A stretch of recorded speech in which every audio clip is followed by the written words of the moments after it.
خدا کا سلام ہو اتر ہمارے نبی اور سوئے صاحب ہمارے نبی اور جو بھی ہے 51 نبی، سب کو خدا کا سلام۔ اور میں ذرا لیٹ ہو گیا کیونکہ میری میٹنگ جاری تھی، تو میں آ گیا ہوں، تو ہم شروع کرتے ہیں۔ جناب مسیح الزمانہ حضرت زاہد علیہ السلام، خدا کے دل، آج کے دور کے نئے آدم اور اللہ کے باغ عدن، آج کے اس سوال و جواب کے پروگرام میں، ہمارے پروگرام سچے لمحات خدا کے ساتھ میں آپ کا ہم خوش آمدید کہتے ہیں، آپ کا استقبال کرتے ہیں، ہمراہ ہماری ایڈمن ٹیم اور پیغمبر خدا جناب سورج خان صاحب۔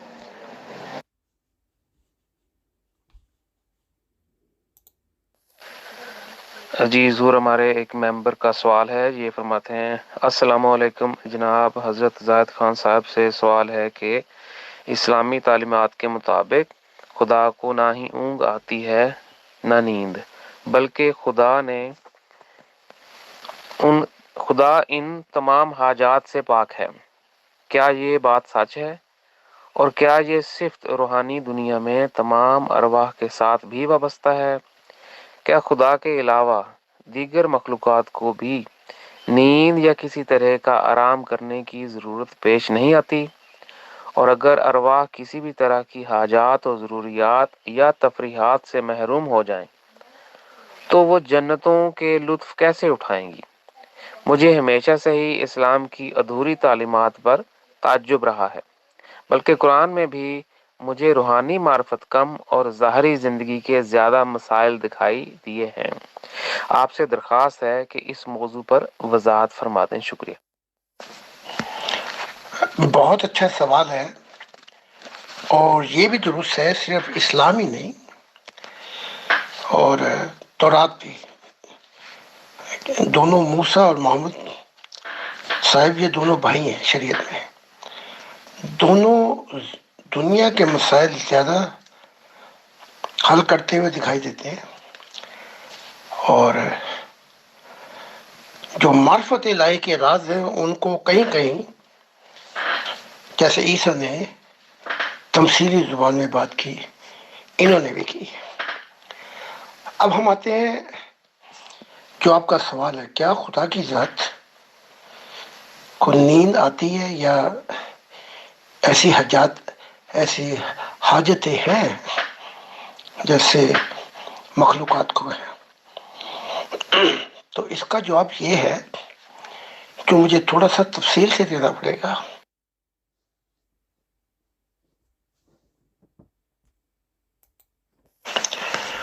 خدا تو نیند سے اور کسی حاجت سے پاک ہے، لیکن اگر کوئی روح خدا سے محبت کرتے ہوئے، سفر کرتے ہوئے نور پالے تو اسے بھی اونگ اور نیند نہیں آتی، اور اس کی جو حاجتیں ہیں جیسے یہاں دنیا میں ہے، ہم جاتے ہیں پیشاب پخانہ، اور وہ ان حاجتوں سے پاک ہو جاتی ہے، کیونکہ نور خدا جب آتا ہے روح کے اندر تو وہ ان چیزوں سے پاک کر دیتا ہے۔ تو یہ تو صرف خدا تو بڑی دور کی بات ہے، نوری جو روح ہے وہ بھی ان حاجتوں سے پاک ہو جاتی ہے۔ اب ہوتا یہ ہے اکثر 99.99 روح میں اندھیرے زیادہ ہوتے ہیں، تو جب وہ عالم برزخ میں پہنچتی ہے تو اسے یہ سب حاجتیں درکار ہوتی ہیں، نیند، کھانا پینا، پخانا، پلم بول،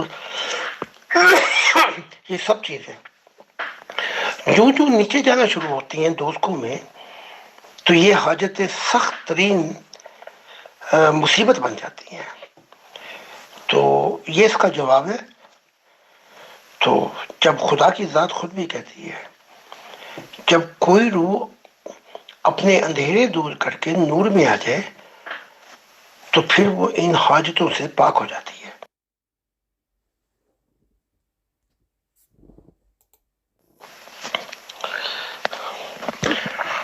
اب جنت کے اندر پہلے تو پہنچتی وہ روح ہے جس کے اندھیرے نہیں رہتے، جن کے اندر کچھ اندھیرے ہو کچھ نور ہو، کہیں کہیں خالی ہو، تو ان سب کا مقام عالم برزخ ہے۔ لیکن جب جنت میں پہنچتی ہیں تو وہ ان کثافتوں سے پاک ہو جاتی ہیں، اور وہاں جو لطف ہے، جیسے خدا پاتا ہے کائنات کو محبت اور انجوائے کے لیے پیدا کیا، تو جنتیں تو ایک عجیب ہی وہاں کے نظارے ہیں، لیکن جو اندر کی بہار ہے وہ یہ ہے کہ ایسی روح ہمیشہ کا سکون پا جاتی ہے جو کہیں بھی نہیں مل سکتا۔ وہ سکون خدا سے پاتی ہے، اس نور میں آ جاتا ہے۔ وہ ایسی خوشیاں پا جاتی ہیں کہ جس کا اظہار بھی کرنا چاہے نہیں کر سکتی۔ وہ ایسی نہ ختم ہونے والی محبت پا جاتی ہے کہ وہ مسرور ہو جاتی ہے وجد میں، اور ایسی قوم و مکان کی آزادی پا جاتی ہے، جہاں جاتی ہے سیکنڈوں میں سفر کر کے پہنچ جاتی ہے۔ تو یہ چیزیں ہیں۔ اس کے لیے تفصیل کے لیے، تفصیلات میں جانے کے لیے آپ میری کتابوں سے رجوع کریں۔ بہت سی کتابیں، بہت کچھ لکھا ہے میں نے۔ جی حضور بہت شکریہ جی۔ ہمارے ایک اور ممبر فرماتے ہیں، زاہد خان صاحب، خدا نے آپ کو بچپن سے ہی اپنا نبی بنا دیا تھا یا آپ نے اس کے لیے کوئی خاص عمل کیا؟ کیا کوئی کام ایسا بھی ہے جس کے کرنے سے میں بھی خدا کا نبی بن سکوں؟ مجھے معجزات وغیرہ کی کوئی غرض نہیں، بس خدا کو سچائی اور محبت کے ساتھ جاننا چاہتا ہوں، کیونکہ ہمیں یہ بتایا گیا ہے کہ وہ 72 ماؤں سے زیادہ رحیم ہے۔ تو میں صرف اس کی ممتا بھری محبت کا تجربہ کرنا چاہتا ہوں۔ میں نہیں جانتا، شاید انبیاء نے اس محبت کا تجربہ ضرور کیا ہوگا، اس لیے مجھے بھی خدا کا نبی بننے میں بہت زیادہ دلچسپی ہے۔ اس کا پہلے میں 72 ماؤں سے زیادہ رحمان ہے، رحیم نہیں ہے۔ اس کا پہلے میں مضمون سمجھا دوں آپ کو۔ جہانوں کو تخلیق کیا، روحوں کو تخلیق کیا، جو کچھ چاہیے تھا وہ دے دیا۔ یہ اس کی رحمانیت ہے، ہر چیز کو دیا۔ لیکن آگے پھر رحیم آ جاتا ہے۔ وہ مراد یہ ہے کہ جو کھڑکائے گا اس کے لیے کھلے گا، جو آواز دے گا اس کو جواب ملے گا، جو اپنا جیون نثار کرے گا اس کی قربانی کو قبول کیا جائے گا۔ تو میں نے ایک دفعہ عیسیٰ ابن زکریا سے کہا کہ تیری تعلیمات جو ہیں وہ ادھوری رہ گئیں، کہ جس نے کھڑکایا اس کے لیے کھلا۔ میں نے کہا نہیں، ایسا نہیں ہے، جس کے لیے کھلا وہ اصل میں کھڑکانے والا تھا، جس کے لیے آواز کا جواب ملا وہ اصل میں آواز دینے والا تھا۔ لاکھوں کروڑوں کھڑکاتے ہیں اور پھر اپنی واپس دنیا میں بھی چلے جاتے ہیں۔ اب آتے ہیں نبوت کی طرف۔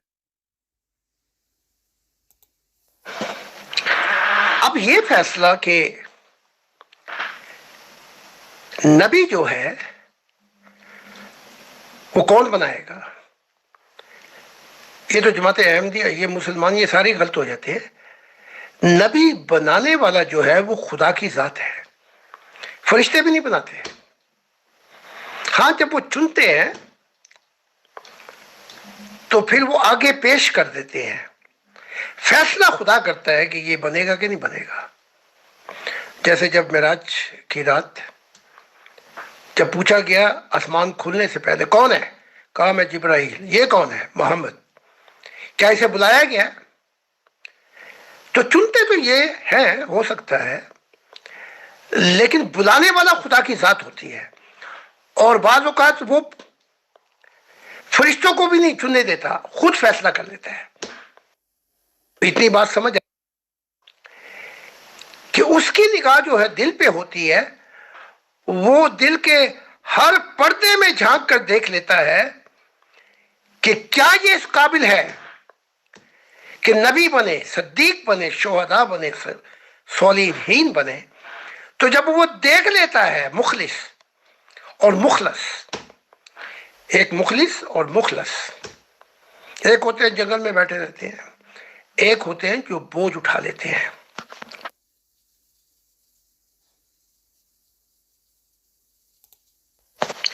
تو میں نہیں سمجھتا کہ میں نے کوئی ایسا کام کیا تھا جو خاص عمل ہو، وظیفہ ہو، ایک لات پہ کھڑا ہوا ہو. خدا ایسے نبی نہیں بنا تھا. وہ دلوں کو جھانکتا ہے، ان ہزاروں کروڑوں پردوں میں سے گزر کر دیکھتا ہے کہ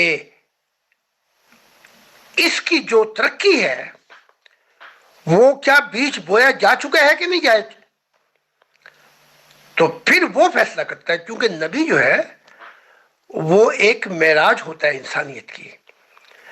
تو کوشش آپ کریں اور اس سے کہیں میں نبی بننا چاہتا ہوں، لیکن ایسا نہ ہو کہ پہلے قدم پہ ہی گاڑی پنچر ہو جائے. کیونکہ نبی کے لیے پہلی شرط یہ ہوتی ہے کہ وہ اپنا جیون نچھاور دے گا. وہ اپنا خاندان، اپنے دوستوں، دنیا کی کوئی چیز سے ہار نہیں مانے گا، نہ جنتیں لے گا، نہ نور لے گا. وہ خدا کے لیے قربان ہو جائے گا. تو یہ سفر بہت لمبا ہے. یہ ایسے نہیں کہ بیٹھے بٹھائے کہا کہ بھئی میں پیار کرتا ہوں، مجھے بھی نبی بنا دے. یہ بہت لمبا سفر ہے نبیوں کا. نبی بننے سے بھی پہلے کا بڑا لمبا سفر ہے. صالحین ہوتے ہیں، پھر اپنی ذات کو قربان کر دیتے ہیں، اپنے نفس میں یہ مٹا دیتے ہیں، پھر صدیق ہو جاتے ہیں. پھر اگر وہ چنے یا نہ چنے یہ اس کی ذات پر ہے. اب ہمارے ہزاروں ماننے والے ہیں، لیکن اس نے ہزاروں میں سے 50 کو چنا اور انہیں نبی بنایا. اور نبیوں میں بھی فرق ہے. اب ایک اور آ گئی ہے، 51 ہو گئے. نبیوں میں بھی فرق ہے، ان کے درجات میں بھی فرق ہے، ان کے نوروں میں بھی فرق ہے. کیا کیا بتاؤں، کہاں کہاں فرق نہیں ہے. ان کی پرواز میں بھی فرق ہے. تو یہ سب نبی کی استطاعت، استقامت، صبر کے جہانوں سے گزرنا پڑتا ہے، قربانیوں کے جہانوں سے گزرنا پڑتا ہے. تو آپ کوشش کریں، لیکن میں یہ نہیں کہوں گا کہ وہ لازمی پھل لگائے. کوشش آپ کا کام ہے. میں نے تو صرف خدا سے، خدا کی محبت، جب میں دعا کر رہا تھا تو میں نے پوچھا کہ اے خدا میں کیا مانگوں. خدا نے کہا مجھ سے میری محبت مانگ.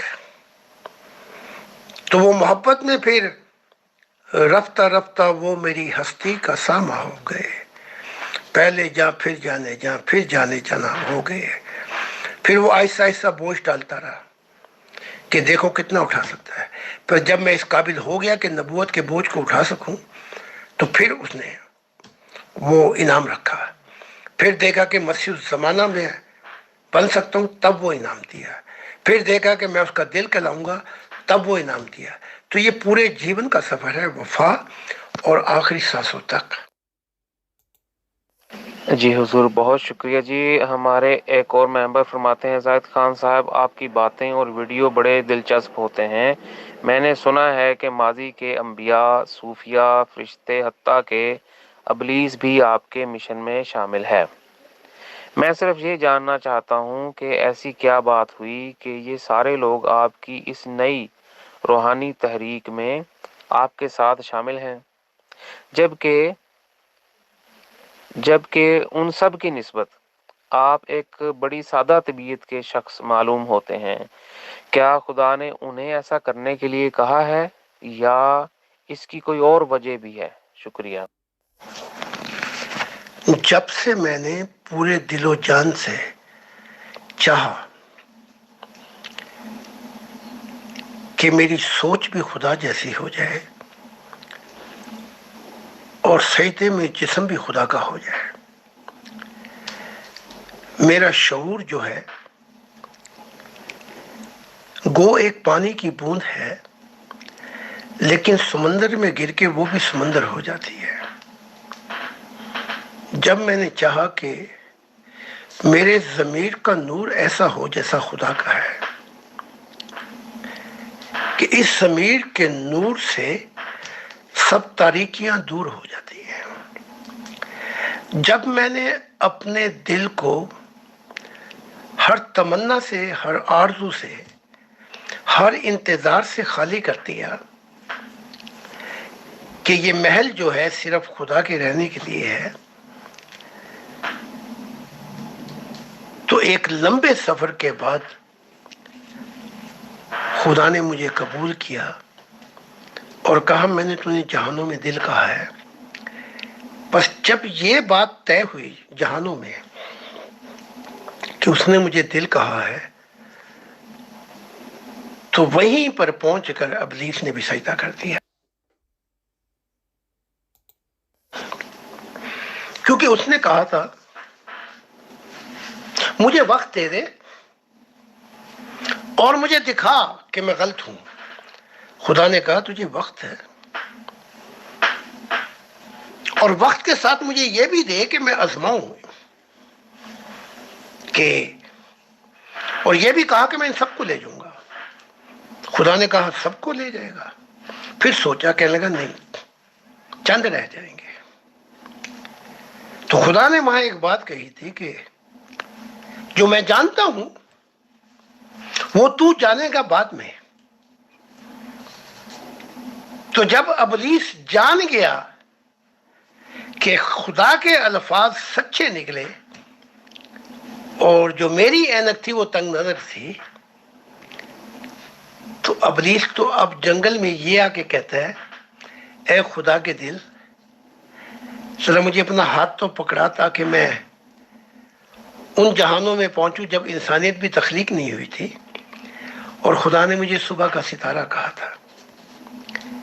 تو خدا کی محبت ہر چیز پر محیط ہو جاتی ہے، نور پہ بھی محیط ہو جاتی ہے، جنتوں پہ بھی محیط ہو جاتی ہے، بھاری پڑ جاتی ہے، ہر چیز پر چھا جاتی ہے۔ تو جب میں یہ انعامات پا چکا خدا سے، تو خدا نے مجھے ثبات اور گواہی دی میری۔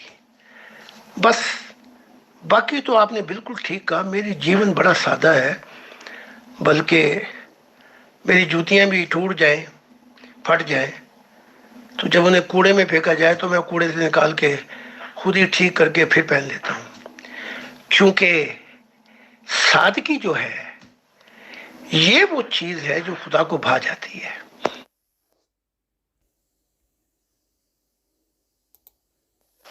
جی حضور، بہت شکریہ جی۔ ہمارے ایک اور ممبر فرماتے ہیں، زاہد خان صاحب سے سوال ہے کہ کیا وہ خواتین جن سے ہم اس زندگی میں شادی یا محبت کرتے ہیں، کیا وہ آخرت کی زندگی میں بھی ہمارے ساتھ ہوں گی؟ یا اگر کوئی خاتون موت کے بعد بھی اپنے خاوند کے ساتھ ہی رہنا چاہتی ہو تو کیا یہ ممکن ہوگا؟ اس بارے میں وضاحت فرما دیں۔ یہ جو دنیاوی رشتے ہیں، شادی کے، اولاد، محبت، چاچے مامے، جو کچھ بھی ہے، جہاں جہاں اپنا دل لگاتے ہیں، یہ عارضی ہے۔ عیسائی بھی جب شادی کرتے تو کہتے ہیں موت ہمیں جدا کر دے گی، تو موت کے بعد روح علیحدہ علیحدہ ہو کر وہاں جاتی ہیں جیسے ان کی روح ہو۔ تو اب یہ سوال رہتا ہے کہ کیا موت کے بعد میری بیوی میرے ساتھ رہے گی یا میرے بچے؟ تو یہ فخر ہے اس بات پر کہ اگر وہ نور پا گئے پھر تو گنجائش نکل آئے گی، لیکن اگر ایک جو ہے روح میں کالک، ایک کے پاس نور تھوڑا بہت، تو پھر وہ اپنی اپنی دنیاؤں میں جائیں گے۔ یہی تو دوزخ ہے، یہی یہ دنیا کی جو یہ ہے، دنیا کے پیار، اولاد کے پیار، طاقت کا نشہ، سیاست کا نشہ، علم کا نشہ، یہ سب چیزیں جب آگے جاتا ہے تو یہ پیچھے رہ جاتی ہیں۔ اگر اس نے اسی دنیاؤں کے لیے کوشش کی تھی تو جب وہ اندھیرے میں جاتا ہے تو وہ ناک بن کر یہ چیزیں ڈستی ہیں اسے، اس کا برا حال کر دیتی ہیں، پاگل کر دیتی ہیں اسے۔ اسی کو تو دوزخ کہا گیا ہے۔ پھر وہ تڑپتا ہے، پھر کہتا ہے مجھے لوٹاؤ، مجھے لوٹاؤ، مجھے لوٹاؤ، مجھے لوٹا دو تاکہ میں پھر وہ بن جاؤں کہ میں ان سے پیار نہ کروں، ان عارضی چیزوں سے۔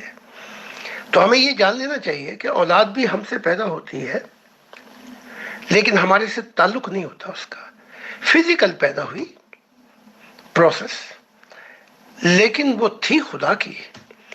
اور آپ کے جیون کی کوئی چیز آپ غور کر لیں، وہ سب آپ کو کرائے پہ ملی ہوئی ہے خدا کی طرف سے۔ آپ کا وجود بھی کرائے پہ ہے۔ یہ سب کچھ اس لیے دیا ہے تاکہ وہ جو اصل چشمہ ہے پیار اور محبت کا، اس سے اگر سیراب ہو گئے کہ وہ پہلی آخری محبت ہمیشہ کی محبت ہوگا، تو وہاں سے پھر محبتیں جو ہیں خشک نہیں ہوں گی۔ ورنہ میں آپ کو اتنا بتا دیتا ہوں،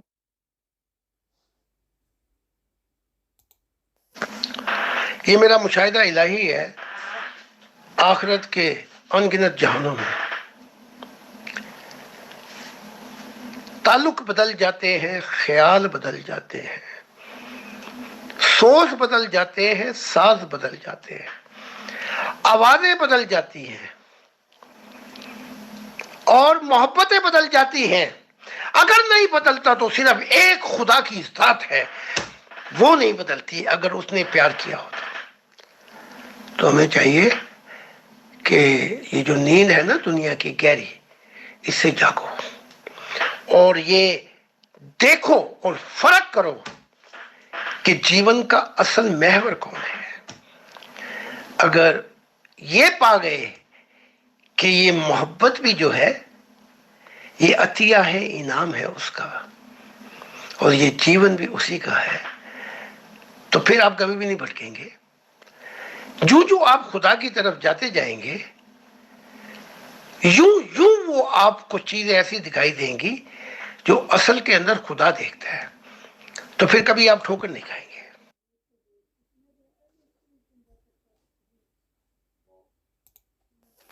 جی حضور بہت شکریہ جی۔ ہمارے ایک اور ممبر فرماتے ہیں، خدا کے دل سے میرا سوال ہے کہ آپ کی تعلیمات پڑھ کر اتنا رونا کیوں آتا ہے جبکہ کسی اور روحانی لٹریچر پڑھ کر ایسا محسوس نہیں ہوتا؟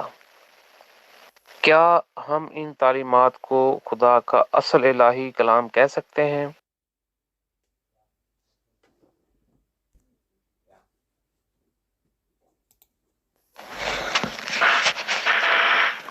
میرے دل کے اندر صدا سے جو اس کی محبت تھی، یا وہ جب اکیلا تھا تو وہ آوازیں مارتا تھا، آوازیں مارتا تھا، کوئی ہے جو میرا اکیلا پن دور کر دے۔ اس وقت تو کچھ تخلیق بھی نہیں ہوا تھا، کوئی مخلوق نہیں تھی جس کے بارے میں تکرار کی جاتی ہو، کوئی ہے جو میرا اکیلا پن دور کر دے۔ پھر جس مادے سے اس نے سب کچھ تخلیق کیا، وہاں بھی کوئی نہیں تھا، وہ خود ہی کہتا تھا کیا میں تیرا خالق نہیں محبت کا؟ تو جواب بھی خود ہی دیتا تھا۔ پھر وہ آوازیں مارتا تھا کہ میں خالی ہوں، کوئی مجھے پیار سے بھر سکتا ہے؟ اس وقت تو کچھ بھی نہیں تھا، نہ نور تھا، وہ تو اندھیروں میں تھا۔ وہ آوازیں مارتا تھا کہ کوئی میری یہ محبت کو لے سکتا ہے۔ محبت تھی کوئی لینے والا نہیں تھا. تو جب میں یہ تعلیمات دیتا ہوں تو میرے اندر بیٹھ کے روتا ہے. میں وہاں سے گزرا ہوں جہاں میں نے خدا کے اکیلے پن کو دور کیا، جہاں محبت سے اس کو لبریز کیا، جہاں وہ محبت تھی لینے والا کوئی نہیں تھا. میں وہاں پہنچ کر وہ محبت پائی تو تب وہ پکار اٹھا کہ جو میں جانتا تھا وہی حقیقت تھی.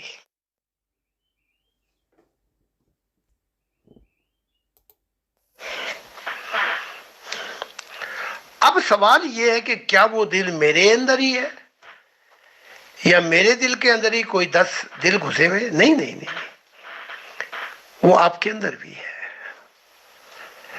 اس نے سب کو ایکول رائٹ دی ہیں، مساوی حقوق دیے ہیں. میں ہمیشہ کہا کہ دل تو ایک ہے انسان کا، لیکن اس کے اندر کھڑکیاں کروڑوں اربوں خربوں انگنت ہے.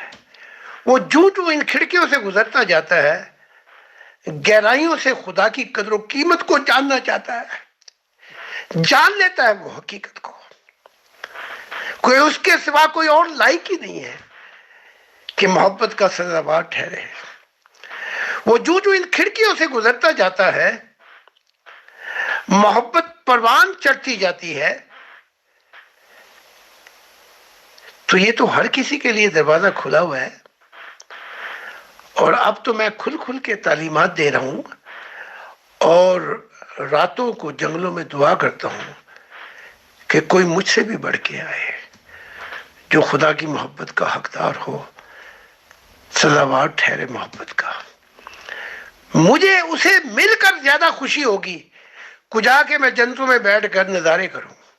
وہ نظارہ عجیب ہوگا جب مجھے پتہ لگے گا کہ کوئی اور بھی ہے جس نے خدا کے غم کو، اکیلے پن کو، تنہائی کو دور کر دیا. تو وہ شخص مجھے جنت سے بھی زیادہ پیارا ہوگا. اسے کہتے ہیں جب خدا نے کہا کہ میرے نور سے زمین روشن ہو جائے گی، یہ زمین میرے محبت کرنے والوں کی ہو جائے گی. ابھی تو بہت سے نظارے ہیں، ابھی تو بہت سی بہاریں آئیں گی زمین پر کہ جنت والے کہا کریں گے کہ نظارے ہمارے پاس ہیں، بہاریں ہمارے پاس ہیں، لیکن اگر یہ دیکھنا ہے کسی نے کہ محبت کہاں ہے تو آؤ ہم زمین کی طرف چلیں.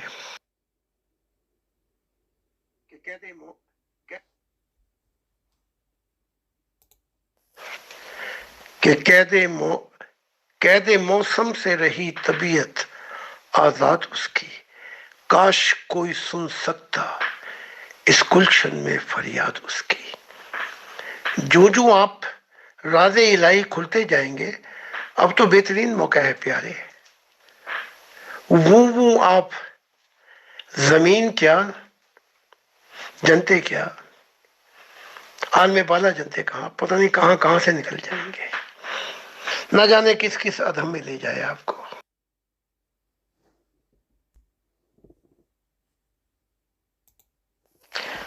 جی حضور بہت شکریہ. ہمارے ایک اور ممبر فرماتے ہیں حضرت زاہد خان صاحب، خدا ایک ہی وقت میں تمام مخلوقات کو کیسے دیکھتا ہے؟ کیا وہ محض اتنا جانتا ہے کہ کون اچھا ہے کون برا، یا محض اتنا ہی جانتا ہے جتنا اسے فرشتے بتاتے ہیں؟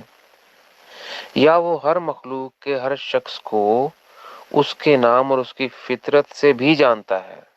کیا مخلوقات کے لیے بھی ممکن ہے کہ وہ ایک دوسرے کو اسی طرح گہرائی سے جان سکیں جیسے خدا جانتا ہے؟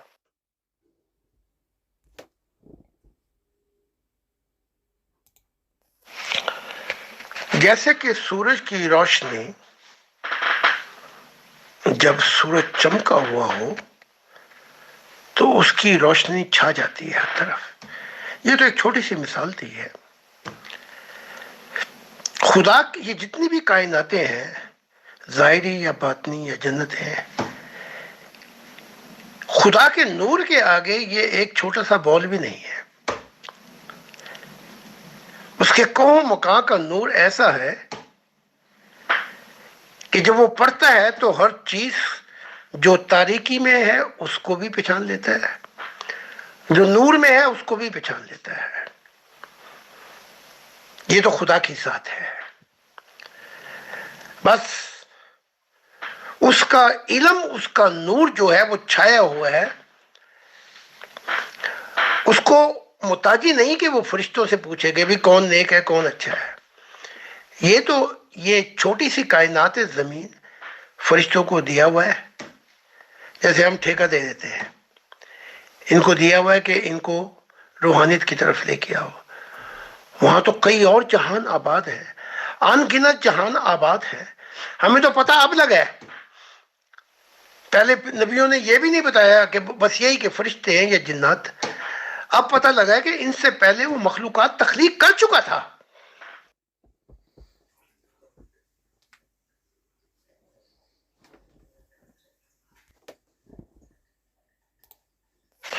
اب خدا تو دور کی بات ہے، جب مجھ پہ وجدی عالم طاری ہوتا ہے تو کل جہانوں کی چیزیں میرے سامنے ایسے کھل جاتی ہیں جیسے میز پہ پڑی چیزیں ہوں، اور یہ بھی کچھ نہیں۔ خدا کی ذات کہتی ہے کہ میرے علم کا احاطہ کوئی نہیں کر سکتا۔ تو میں ایک دفعہ خدا کے پاس بیٹھا ہوا تھا، تو میں نے کہا خدا مجھ پر ایک ایسا عالم طاری ہوتا ہے، کیونکہ تو نے عیسیٰ نے کہا تھا کہ جو میرے دل میں ہے تو جانتا ہے، لیکن جو تیرے دل میں ہے میں نہیں جانتا۔ تو خالق ہے، میں مخلوق ہوں۔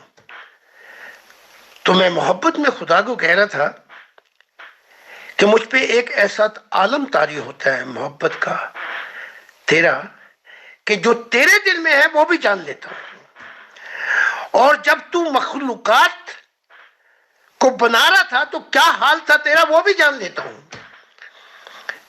اور حتیٰ کہ جب تو نے ایک روح کو پیدا کیا کر رہا تھا اور اس کے لیے جو جذبات یا گیت تھا وہ بھی کہے تو میں سنا دیتا ہوں۔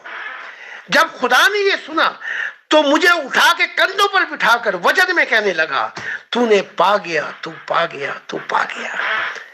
یہ ہے محبت۔ تو ہمیں تو ابھی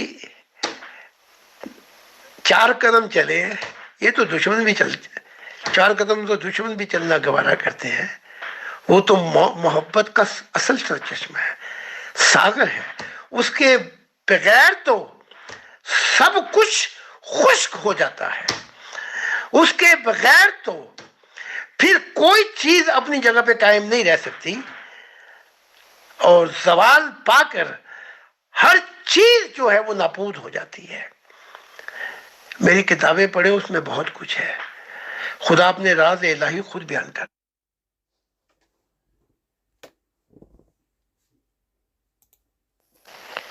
جی حضور بہت شکریہ۔ حضور ہمارے ایک اور ممبر فرماتے ہیں زاہد خان صاحب، گزشتہ کئی صدیوں کی نسبت محض چند سالوں میں ہی سائنس نے خطر خواہ ترقی کر لی ہے، کیا کبھی ایسا بھی ممکن ہو سکتا ہے کہ انسانیت سائنس کے ذریعے خدا کے ساتھ ملاقات کر سکے؟ دیکھا جائے تو روحانیت کا علم بھی ایک طرح سے سائنس کا مزاج رکھتا ہے، یعنی سچائی کو حقائق کے ساتھ مشاہدہ کرنا۔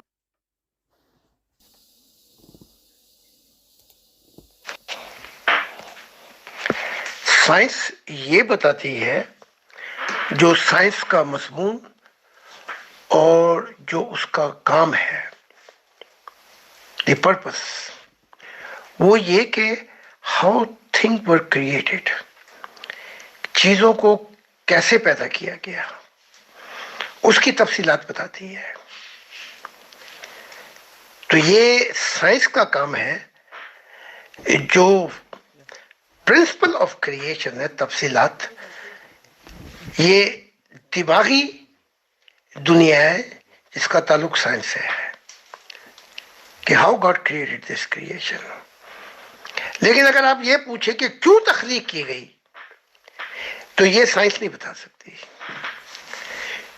کیوں تخلیق کی گئی؟ آپ کو روحانیت میں روحانیت کی طرف آنا ہوگا. اس کی مثال دیتا ہوں، میں نے کئی دفعہ دی ہے. ایک والدین بچے کو ایک تحفہ دیتے ہیں. وہ تحفہ ایسا ہے کہ بچہ کہتا ہے ذرا یہ کیسے کام کرتا ہے مجھے بتاؤ، تو والدین اسے بتاتے ہیں. پھر اگر وہ یہ سوال کرتے کہ کیوں دیا تحفہ، تو والدین اس کے بوسے لے لے کے کہتے ہیں اس لیے کہ ہم تو اسے محبت کرتے ہیں. تو یہ دو پیرالل مقصد ہیں. ایک دماغ کا ہے کیسے تخلیق کیا گیا، ایک دل کا ہے کہ کیوں کائنات تخلیق کی گئی. اس کی ساری تفصیلات میں نے بیان کی ہیں سائنس اور روحانیت میں. پلیز خدا کے نامے کو پڑھے. آپ کا کوئی پیارا نامہ بھیجے تو رو رو کے پڑھتے ہیں. خدا کے اتنے نامے آ چکے ہیں کتابیں، اور وہ پکار رہا ہے کوئی ہے جو ان رازوں کو پا کر میرا ہو جائے. تو پلیز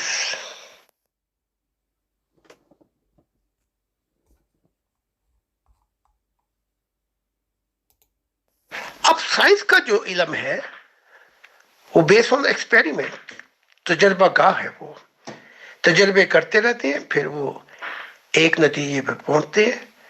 پھر وہ نتیجہ آگے جا کے غلط بھی ہو جاتا ہے، لیکن سائنس میں اتنا دل گردہ ہے کہ مان لیتے ہیں. سائنس کا ایک عقیدہ تھا کہ ایٹم ٹوٹ نہیں سکتی، یہ ان کا ایمان تھا.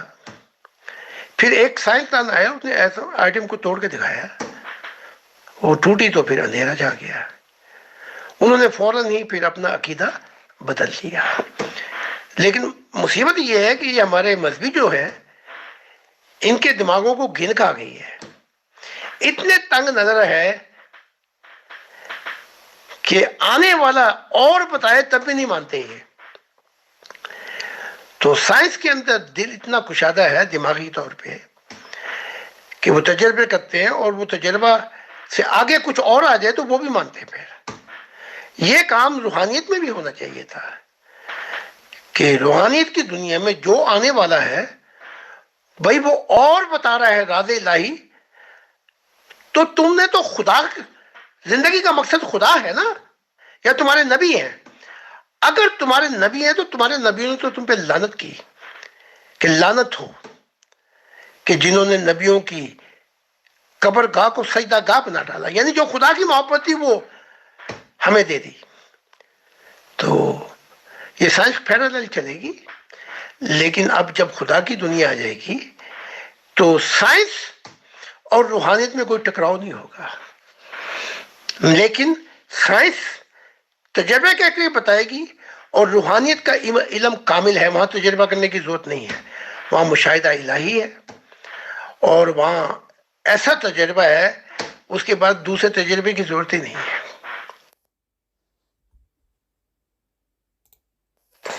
جی ضرور، بہت شکریہ جی. ہمارے ایک ممبر فرماتے ہیں زاہد خان صاحب، میرا تعلق ایجوکیشن ڈپارٹمنٹ سے ہے. میں نے اختر صاحب کو ایک سوال پچھلے پروگراموں میں پیش کیا تھا، اس کی مزید وضاحت درکار ہے.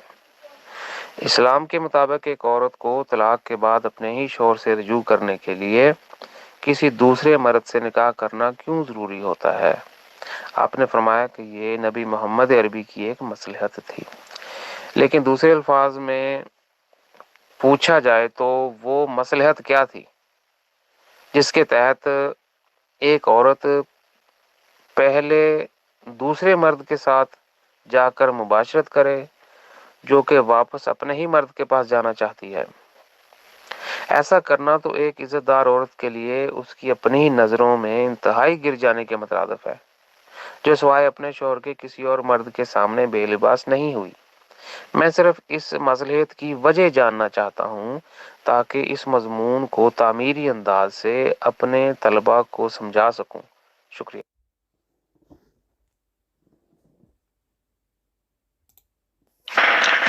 جب ایک مضمون چلتا ہے تو اس کو بیچ میں سے اچکا نہیں جا سکتا، اس کے آگے پیچھے سیاق و سباق بھی دیکھنے پڑتے ہیں، پورا مضمون. اب جو عادت تھی عربیوں کی وہ یہ تھی کہ وہ بات بات پہ عورتوں کو طلاق دیتے تھے. اس چیز کو روکنے کے لیے محمد صاحب نے اپنا وسڈم استعمال کی ہے جس میں نہ فرشتے نہ خدا کی ذات، کہ وہ غیور بھی تھے، یعنی کہ قبول نہیں کر سکتے تھے. گھوڑوں میں بھی لڑائی ہو جاتی تھی، سینکڑوں آدمی مارے جاتے تھے. پھر یہ کہ عورت کے ساتھ کوئی اور سوئے جس سے وہ پیار کرتے ہو. تو اس تعمیری سوچ کے ساتھ محمد صاحب نے یہ کیا کہ اگر تو بات بات پہ تم طلاق دیتے ہو، پہلے طلاق دی، پہلے تو یہ ہوتا تھا پہلی طلاق بھی چھوٹی، اب یہ ہے کہ پہلے ایک، پھر وقفہ آ جاتا ہے، پھر دو، پھر وقفہ، پھر تین، بہرحال طلاق طلاق ہی ہے. تو اس میں جو وشڈم تھا، حکمت تھی، وہ یہ تھی کہ اگر یہ اس سے محبت کرتا ہے تو سوچے گا اگر میں نے اس کو طلاق دی تو پھر میرے لیے حلال اس طرح ہوگی کہ کوئی اس کے ساتھ ہم بستری کرے گا کچھ مدت کے لیے. ایک تو یہ بات. پھر یہ نہ بولیں کہ اسلام از اے مین ورلڈ، مردوں کی دنیا ہے. عورتوں کو تو بھیڑ بکریوں کی طرح یہ بانٹ دیتے تھے. بلکہ ایک اور بات بتانے لگا ہوں آپ کو، مسلمانوں کے دل پہ ٹھوس پہنچے گی. یہ صحابہ اپنی بیویں بھی ایک دوسرے کو پیش کرتے تھے طلاق دے کے کہ میں نے اس کو تجھے دیا، پھر وہ آگے سے وہ بھی کر کے وہ، تو یہ اپنی بیویاں ایک دوسرے کو پیش کرتے رہتے تھے تاکہ مزے میں کوئی خلل نہ آئے. اب یہ بڑی تکلیف دہ بات ہے. تو ان کے ہاں بیویوں کی جو قدر و قیمت تھی وہ بھیڑ بکری ہوئی تھی. بلکہ کیسے کرتے تھے کہ میری 5 چن لے لے جو تمہیں لینی ہے، پھر وہ آگے سے وہ بھی احسان کرتا تھا. اب اس تکلیف دہ سچائی کو بیان کریں گے تو خیر میں تو یورپ میں بیٹھا ہوں، آپ کو بھی چھتر لگیں گے کیونکہ یہ بڑی کڑوی سچائی ہے. سچائی چھپ نہیں سکتی بناوٹ کے اصولوں سے، کہ خوشبو آ نہیں سکتی کبھی کاغذ کے پھولوں سے. اب جب مسیح آیا ہے خدا کا دل تو اس پہ راز الہی کھلے.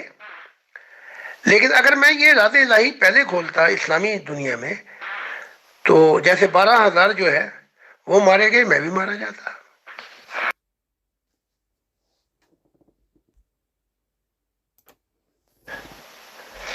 سوال یہ ہے کہ کیا عورت بھی بندے کو 3 طلاق دے سکتی ہے؟ یہ حق اسلامی دنیا میں مرد کو دیا گیا ہے اور مرد کو حاوی ہے. وہ بیچاری طلاق مانگ سکتی ہے، اس کو ملے گی کہ نہیں ملے گی یہ اور علیحدہ بات ہے. تو پہلے تو اس سے بھی سخت مصیبتیں تھیں عورتوں پر. اور آپ کو ایک آخری بات بتا دوں، اپنی ایجوکیشن میں شامل کر لیں کہ ایک دفعہ جسٹس موومنٹ جس کی سربراہ بی بی عائشہ تھی، یہ اکٹھی ہوئی اور کہا اے محمد انصاف کرو انصاف کرو. اور پھر یہی عائشہ ہیں جنہوں نے کہا تھا کہ اے محمد اپنے خاوند کو، مجھے لگتا ہے کہ خدا تیری خواہشیں پوری کرنے کے علاوہ اس کو کوئی کام ہی نہیں ہے. اور بی بی عائشہ مجھے کئی دفعہ مل چکی ہیں اور کہا مجھے وہیں شک پڑ گیا تھا یہ تعلیمات خدا کی طرف سے نہیں ہے، چند تعلیمات ہیں جیسے میں نے بتایا تھا. 90% تعلیمات محمد صاحب کا اپنا وشڈم ہے، 5% خدا کی تعلیم ہے جو وہ لے کے ہے، اس میں کوئی کنڈیشن نہیں ہے، شرط نہیں ہے. اور وہ 5% جو ہے وہ فرشتوں کی ہے، اس میں پرنسپل ہے یعنی کہ اصول ہے. تو یہ سارے گلجنے جو ہیں اس کا علاج میں بتا دیتا ہوں. عہد کر لو کہ خدا کا زمانہ آ رہی ہے اور مددگار بن جاؤ، ان تعلیمات کو پڑھ لو، تم پہ سارے راز خود ہی کھل جائیں گے، خود ہی مشاہدہ کر لو گے. اس کے بعد نعرہ بانس نہ بجے گی بانسری. خدا کی سلامتی ہو تر صاحب. میں نا ایک مشاہدہ آپ سے شیئر کرنا چاہتا تھا، لیکن مجھے نا تھوڑی سی ایسے مشاہدہ ایسا ہے کہ مجھے بعض دفعہ شرمندگی سی محسوس ہوتی ہے کہ میں عطر صاحب کو بھی بتاؤں یا نہ بتاؤں. تو مجھے ابھی اچھا مشاہدہ یہ تھا کہ میں نا 2-3 رات پہلے سویا ہوا تھا، تو ایک لڑکی تھی چھوٹی عمر کی اتنی تو ایسے مجھے لگ رہا تھا جیسے وہ مجھے نا گناہ کی جو دعوت ہے نا، وہ ایسے اس کے سین ایسے تھے کہ جیسے میرے دل میں بھی ایسے آ گیا ذہن. تو پھر اچانک میں نے آسمان کی طرف دیکھا تو آسمان بڑا خوبصورت نظر آنے لگا نا، نیلا ہو گیا آسمان، نیلا مجھے نظر آیا. تو فوراً ہی میرے دل سے ایسے جو برے خیالات ہیں نا، وہ اس لڑکی کے بارے میں میرے دل سے نکل گئے. تو یہ تھا میرا مشاہدہ. تو میں نے کہا عطر صاحب سے شیئر کر دیتا ہوں کہ چاہیں تو خود بتا دیں یا حضور سے پوچھ لیں. مجھے ایسے لگا تھا جیسے وہ لڑکی ایسے کر رہی ہے جیسے مجھے نا اپنی طرف اس طرح کی غلط نظروں سے دیکھ رہی ہے. یہ غلط میرے دل میں بھی ایسے آیا. میں نے آسمان کی طرف دیکھا تو آسمان نیلا جو ہے نا وہ بڑا خوبصورت ہو گیا. تو فوراً ہی میرے ذہن سے دل سے ایسے خیالات جو ہے نا وہ فوراً ہی نکل گئے.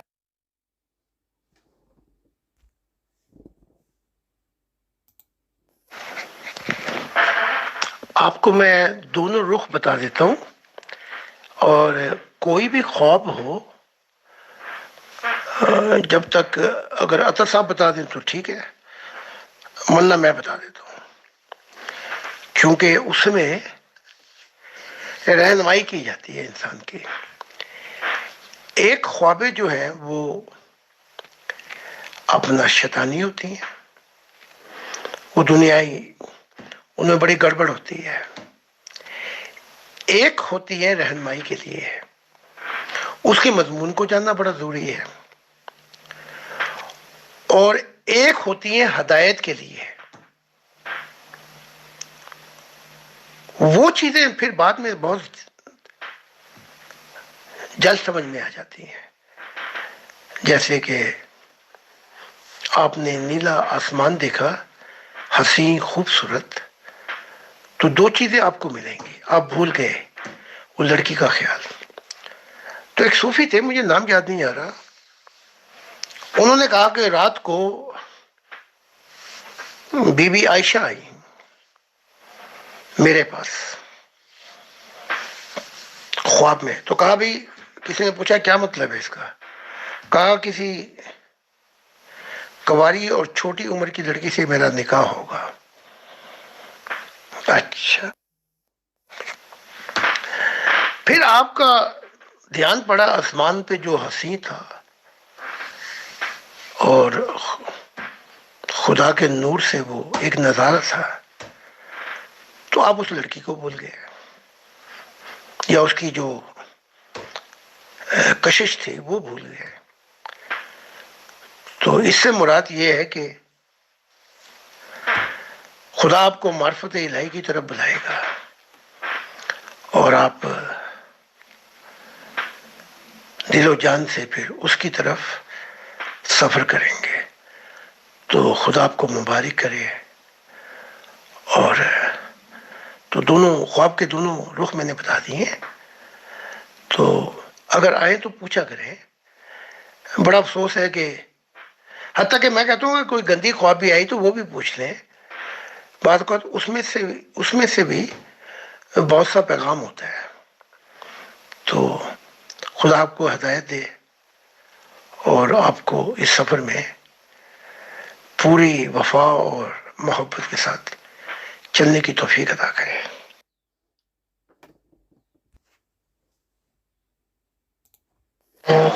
جناب مسیح زمانہ، اللہ کے دل، آج کے دور کے نئے آدم اور خدا کے باغ عدن، آج کی اس سوال و جواب کی نشست میں آپ کی تشریف آوری اور تمام تر روحانی رہنمائی کے ہم تہ دل سے شکر گزار ہیں، اور تمام ممبران کے اور ہماری ایڈمن ٹیم ہمارا پیغمبر خدا سورج خان صاحب کے.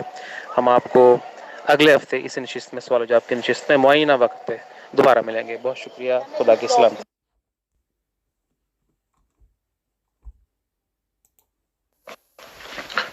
آپ سب کو خدا کا سلام ہو، اور سب اہل دل اور سید روح جو پرواز کر کے اڑ جانا چاہتی ہیں اور اپنی محبت کو دہرانا چاہتی ہیں خدا کے حضور بیٹھ کے، وہ سب آئیں، کیونکہ یہ خدا کا زمانہ ہے۔ یہ وہ زمانہ ہے جب ہم نے خدا کی قدر و قیمت کو جان لینا ہے، اور یہ زمین محبت کرنے والوں کے نام ہوگی۔ اور سب سے انمول وقت یہ ہے کہ مسیح زمین پر ہے، اور خدا نے مجھے کہا تو زمین کا مسیح نہیں، تو زمانوں کا مسیح ہے، ہر زمانے کو گواہی دی جائے گی۔ اور یہی نہیں، پھر خدا نے کہا تجھے میں نے اپنا دل بنایا کہ کلی جنتوں میں، جہانوں میں میری نمائندگی کر۔ تو سب کا بہت بہت شکریہ۔